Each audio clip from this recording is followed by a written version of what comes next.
এই মুহূর্তের সবথেকে বড় খবর, কাশ্মীরে শুরু হলো গুলির লড়াই।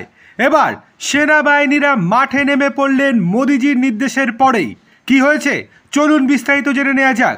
সৌদি আরব থেকে দেশে ফিরেছেন প্রধানমন্ত্রী নরেন্দ্র মোদী।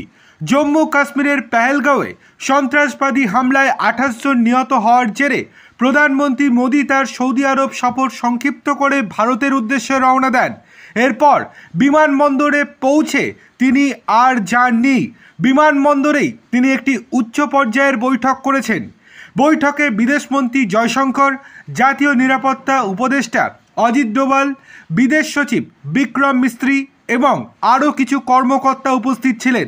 বৈঠকে মোদি ভবিষ্যৎ কৌশল নিয়ে আলোচনা করেন এবং মোদির বৈঠকের পরেই নড়ে চড়ে বসে সেনাবাহিনী। বলতে গেলে সেই বৈঠকের পরেই সেনাবাহিনীদের কাছে কড়া নির্দেশ চলে আসে এবং তাদেরকে পুরোপুরি ফ্রি হ্যান্ড দিয়ে দেওয়া হয়েছে। আর তারপরেই সূত্র মারফত জানা যাচ্ছে আজ বুধবার উড়িতে জঙ্গি এবং নিরাপত্তারক্ষীদের মধ্যে ইতিমধ্যেই গুলির লড়াই শুরু হয়েছে। ভীষণ আক্রমণাত্মকভাবে আমাদের সেনারা জঙ্গিদের বিরুদ্ধে গুলিবর্ষণ করছেন এবং সেখানে এখনও কোনো নিহত বা আহত হওয়ার কোনো খবর পাওয়া যায়নি। তবে গুলিবর্ষণ যে হচ্ছে জঙ্গি এবং সেনাদের মধ্যে সেটুকু জানা গিয়েছে উড়ির থেকে।